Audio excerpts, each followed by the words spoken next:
Do you feel safe living here? No, not at all, not at all.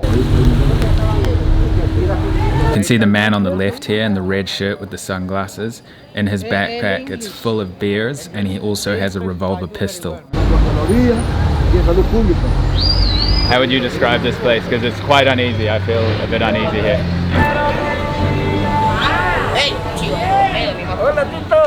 Yeah, he's running. Honduras, one of the most violent and dangerous countries in the world, constantly dealing with major problems related to corruption and extreme gang violence. And on top of this, only a few months ago, Honduras was struck by 2 major hurricanes, which wiped out entire neighborhoods. Because of all this compounding suffering, thousands have fled the country, headed towards the United States for a better life. Throughout this video series, I will travel all throughout Honduras, meet the people, and hear their side of the story.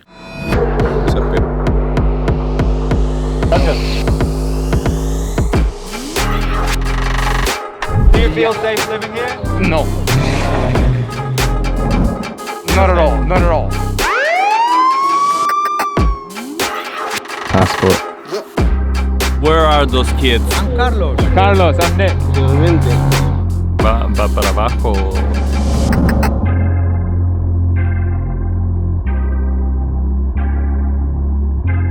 Buenos dias from Honduras again. Today we're heading to Tegucigalpa, which is the capital city, biggest city of over 1 million inhabitants, biggest city in Honduras. Not sure what it's going to be like. We're currently halfway between San Pedro Sula and Tegucigalpa. Should be another few hours on the road.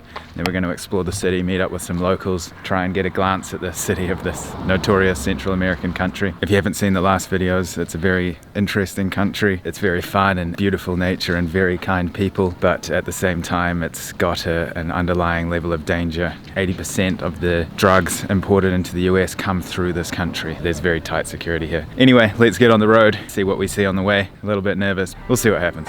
You never know in this country.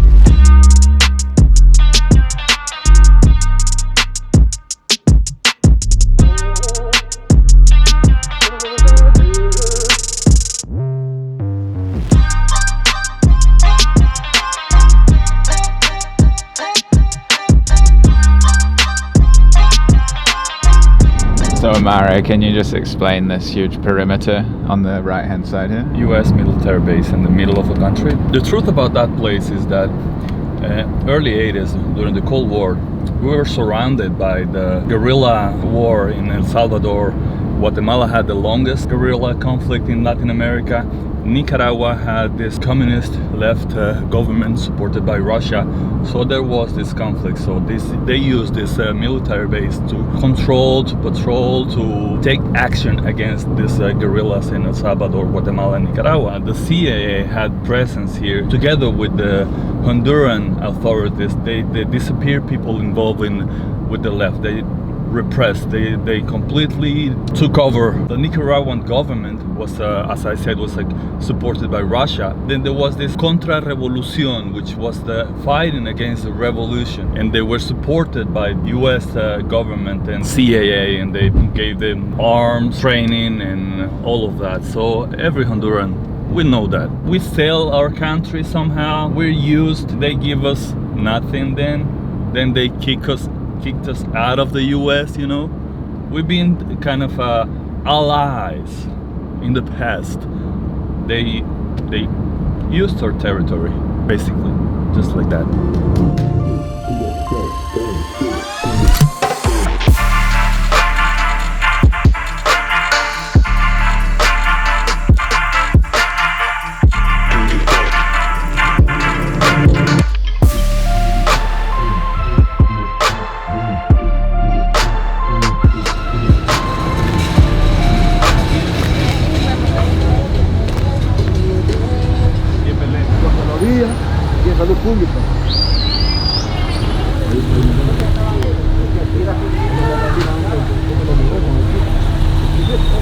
Okay, so we've arrived in Tegucigalpa. We come to this neighborhood and this is on the other side. It's actually, what's the name of this area? This is Comayagüela. How would you describe this place? Because it's quite uneasy. I feel a bit uneasy here. The whole capital is divided in Tegucigalpa and Comayagüela. And this is gonna be the poorest side of the city. That you can tell by the landscape is more like hilly and There's slums and things on the hills. stuff. And this is the market, but it's very chaotic. Run down. Lots of people like looking at us, eh? Yeah, here I have Feels quite bad. Yeah, I have a different feeling than walking than San Pedro Sula, which is strange because I thought that he was going to be different, but we have more eyes on us here. Yeah, I thought San Pedro was going to be more extreme, but this seems a bit more intense, right? Yeah. We're going to explore a bit more of this side and then we'll go to the more developed side, right? So we can get a feel of the whole place, but we're starting here to see the intense side, right? There's like some prostitution around. We've Drugs, seen alcoholism. We've seen people lying on the ground and stuff. Yep, It's really quite intense, eh? it is.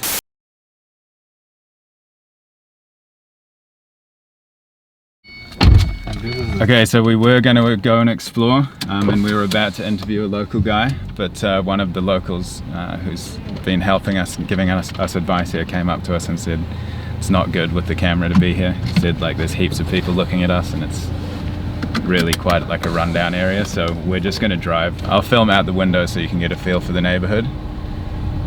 But yeah, this is I wasn't expecting it to be like this, eh? Like I thought that, like we were saying, San Pedro was going to be more. Yeah,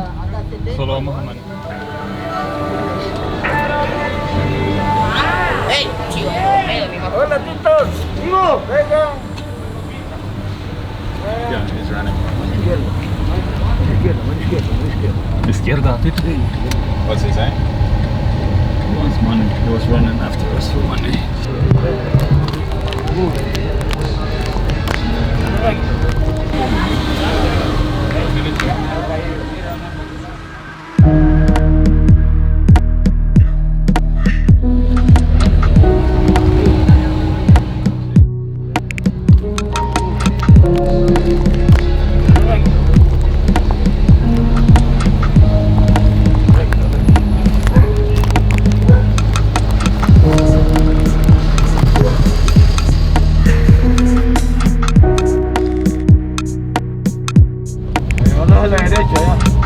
Derecha.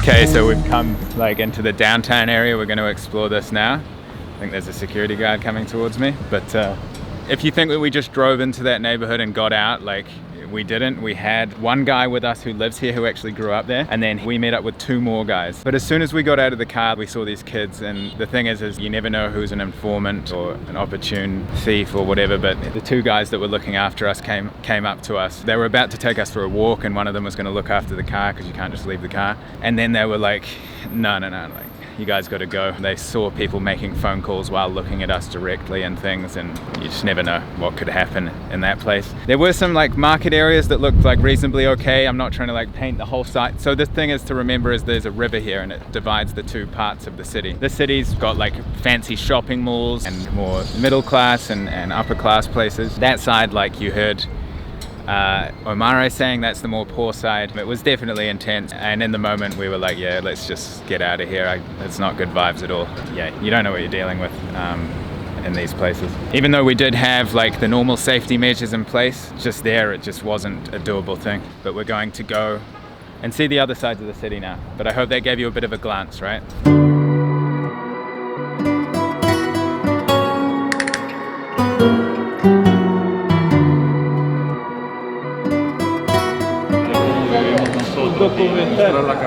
When we mentioned the name of a place we just went, everybody laughed. People usually don't go to those places.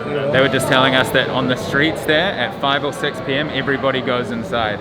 At night in there it's just completely off the rails. Coffee shops and knife shops and everything, and this is just literally like 3 minutes drive across the river, and then you're in places like this, so that's the contrast.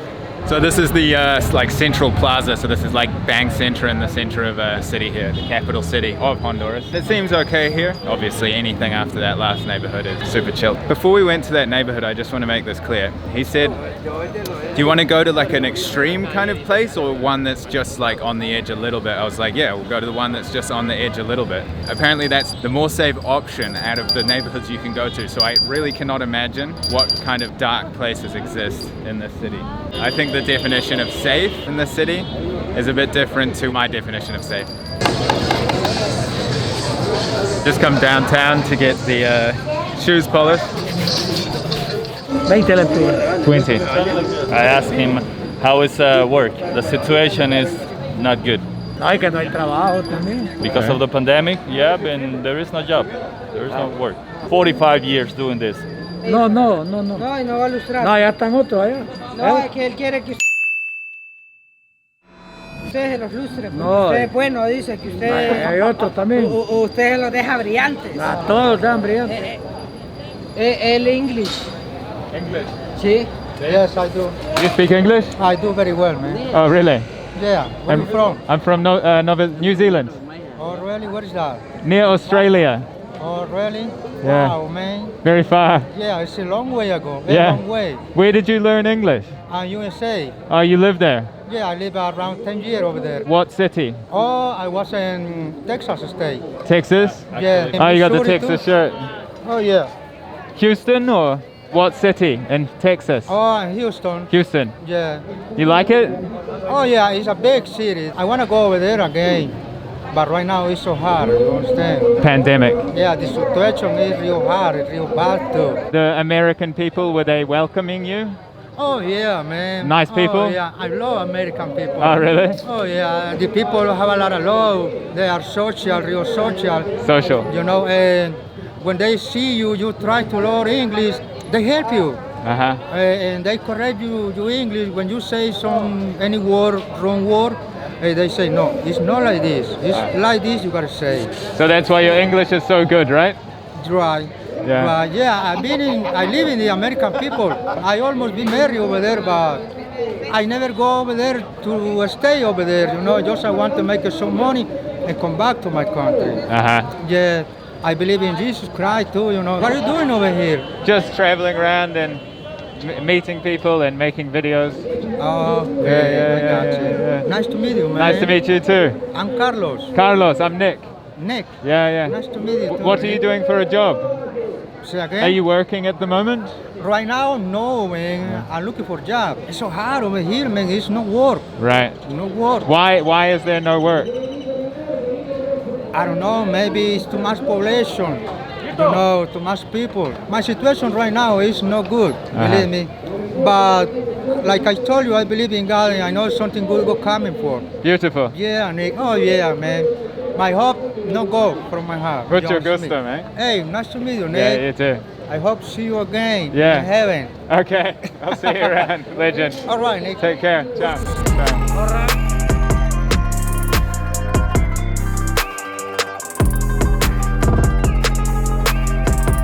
What's your name? Lucio. Lucio. Lucio. And you? Nick. Nick. Yeah. Yeah, Nicholas. Nicholas. Nice to meet you, Nice Nicholas. to meet you. How do you speak good English? Yeah. Oh, I was in Boston for 2 years. Boston. In Boston, Massachusetts. My Yes. teacher. I was there. He's He my teaches you English? teacher. Yeah. Okay. Yeah. And you, where did you learn English? I'm from New Zealand. Oh, okay. From Yeah. New Zealand. That's why you speak very good. Thank you. Yeah. Okay, It's so- okay. What are you doing today? Me, I was doing some things here in the bank. I was paying electricity, the Okay. water, the telephone, and that's it. Are you working somewhere? Yeah, I'm just making some videos of Honduras. Oh, good. So are you going back there? Europe. Europe? Are you? Yeah, back to Europe. When? Maybe a few weeks. In a few weeks? Ah, good. We'll see. Yeah. Are you having a good time here? Yeah, I mean, it's interesting because like some parts dangerous, but some parts safe. So Yeah. it's very interesting, right? Do you feel safe living here? No, You no, don't feel not at safe? all. Not at all. You feel in danger? No, it's a lot of danger. Danger here. Yeah, it's very dangerous. Really? They could rob you here, Even in these streets? even the streets. Yeah. Okay, downtown. Even going in the car or by bus, Yeah. you don't feel good. Safe. Not safe. They rip you off. Right. Yeah. Okay. Yeah. Well, Was a pleasure meeting you, Mucho sir. gusto. Mucho gusto. Take care. Have a great day. You too. Okay. Thank you. Good luck in your trip going back to Europe. Yeah, man. Good luck with your day. You take care, sir. All right. Ciao. Bye-bye. Bye.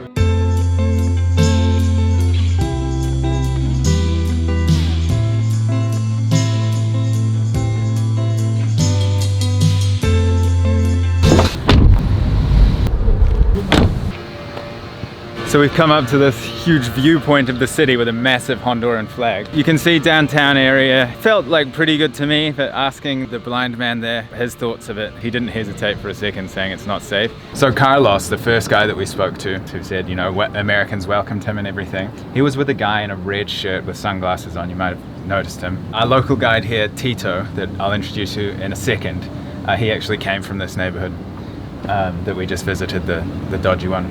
The guy in the red shirt opened his bag to get beers out, and then he pulled out a revolver pistol and showed it to our guy. Just the amount of weapons here is quite intense. We've just come up to this viewpoint here, and to get in there was like full-blown military guys with extremely heavy artillery. We're talking like war-grade weapons. I don't want to come here and kind of say, you know, it's all dangerous and everything, but you know, when there's that much security around, you see everywhere has barbed wire on, you see guys with these huge weapons, you see just random people in the street packing heat, holding guns, guys on horses in the middle of the countryside with pistols, and then somebody walking in the downtown streets just with a weapon and a backpack full of beers while they're drinking. I mean, that's quite unhinged, isn't it? Definitely a surreal country in many ways. Obviously we're in the capital, there's lots of, you know, there's always going to be different sides of it like any capital city, but it does feel more enhanced here. Like I mentioned in past videos of Honduras, you know, this place was dubbed the murder capital of the world. It used to be like over 20 murders a day. Now it's around 10 a day murders, which apparently, you know, obviously that is a good 50% drop. But of course, it's still very dangerous.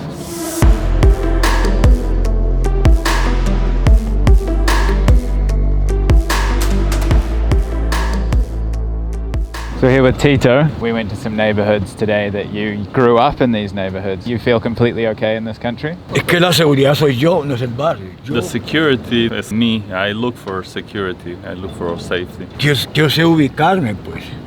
Donde esté el peligro me aparto. He knows the area, he knows where is danger, and he tries to avoid those areas. O sea, donde yo me manejo, porque cada quien es su ambiente, donde no manejo no es hostil.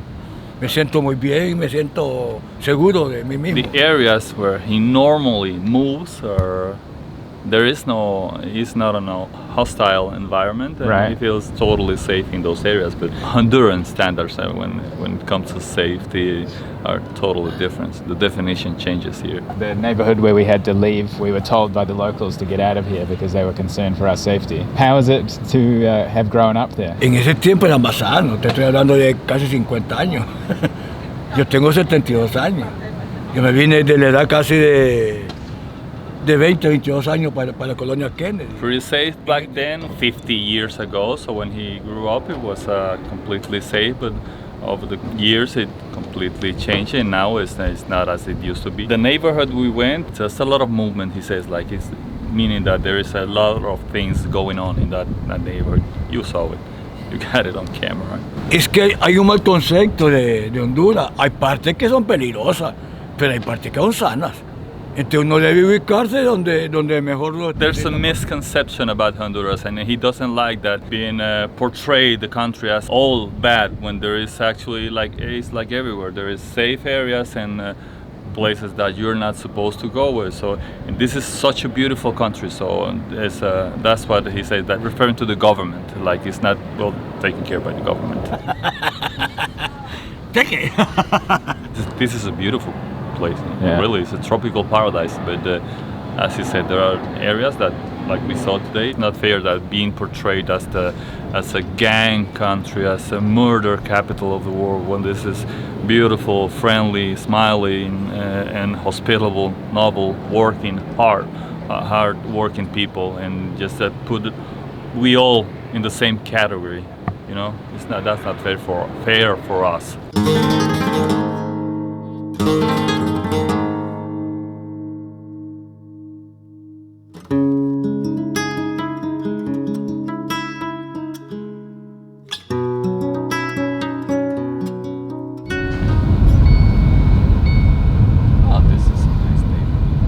So we've driven about half an hour out of the city and we come to this middle class gated community, very strong security getting in, guys with shotguns and things, just the usual. Once you're in here it's very safe.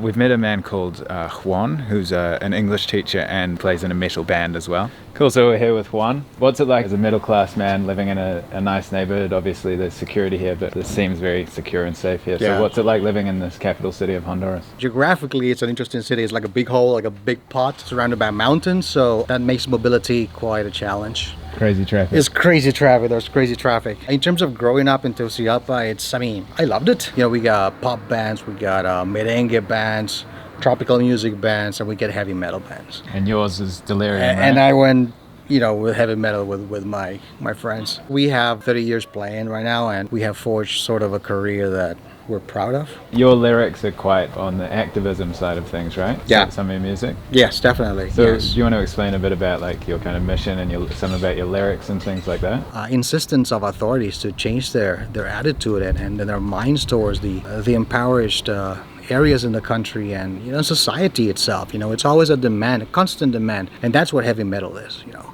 heavy metal on its roots is a constant demand on authorities to do what's right. There is a song. It's called "The Blood," which basically it's what you listen at night on the streets of Tegus. The riots, the shootings, the ambulances, the police. If we talk about violence, we present violence as something that shouldn't be there.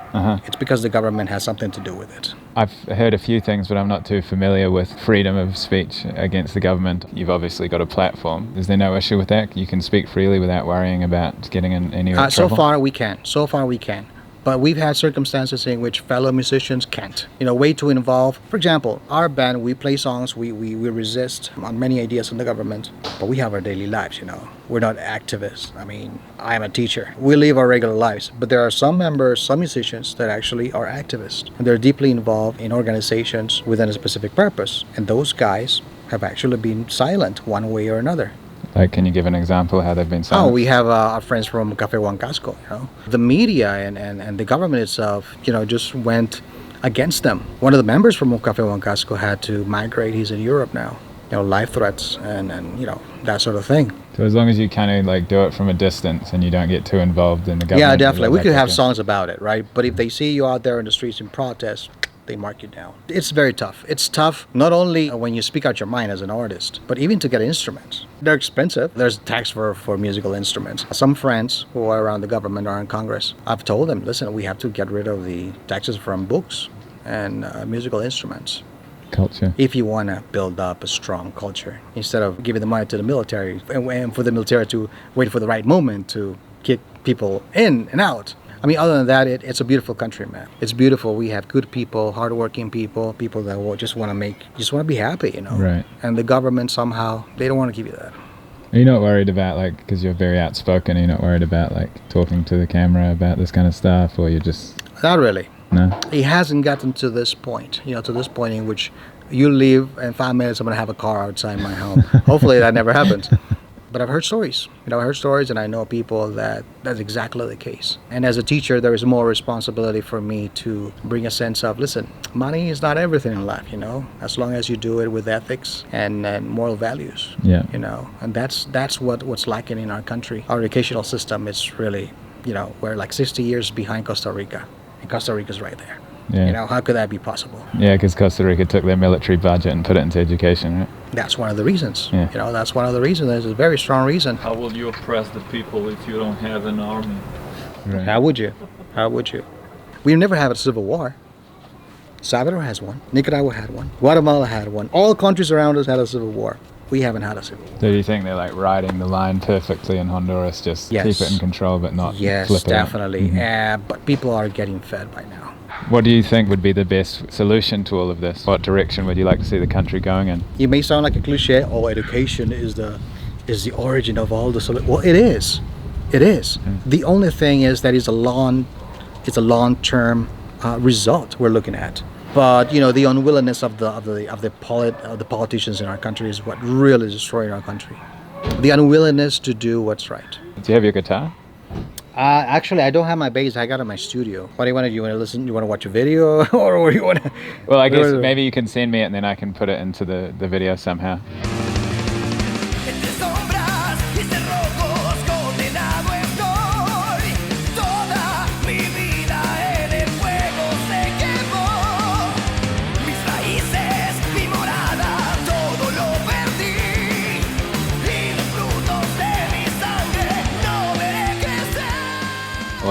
Well, I appreciate your time. Thank you very much. No problem, no problem. Anything So else that you wanted to say? No, man, just good luck on this journey, man. Yeah, cheers. Appreciate There's a it. lot of people that want to be in your shoes for sure. Right. They're just traveling around, getting to know different people. I know I am one. It's a new world. This blogging world. It's just Extreme new. privilege. I just want to take a quick second out and say thank you so much to Skillshare for sponsoring this video. Skillshare is an online learning community with like so many, like thousands and thousands of classes, filmmaking, art, even learning languages, like it covers all spectrums. A class that I specifically want to talk about today is Video on a Budget by Christopher Rhodes. I think this is really great for things like travel vlogging, can actually work to your benefit to be on a budget sometimes when you get the shot in the moment. You don't need to have the best gear in the world. Premium membership costs less than $10 a month, and the first 1,000 of you that click the link below will get a free trial of the premium membership to explore your creativity. I think it's a great sponsor because it offers you guys the tools to learn something new. Okay, back to the video. This is definitely one of those trips where when you get to the hotel at the end of the day, you feel relieved in a way, you know that you're here. Obviously there's the nice places, there's the gated community, the middle class neighborhood we went into just then, but to get in and out of that place you have to pass a guy with a pistol and a guy with a shotgun. They have to take your ID, they keep it, and they put a special sticker on your car saying visitor, and you have to get approved by the people living in the house. But of course we have to recognize what Tito was saying and what Amare was saying about, you know, the people, and we've met so many nice people on this trip, and they're everywhere, like the people that work in the hotels and everything, very friendly, very welcoming. I have to reinforce that fact. They exist in most countries, these contrasts, but to me it's interesting, so that's why I like to cover it. Juan gave us some of his band Delirium's clothing, so check them out in the link below if you want to listen to some metal music about rights and environment and political activism. So I'll see you in the next video. We're going to explore more of Honduras. We're going to try and see a different side of the country. And in case I don't see you, good afternoon, good evening, and good night from Honduras here.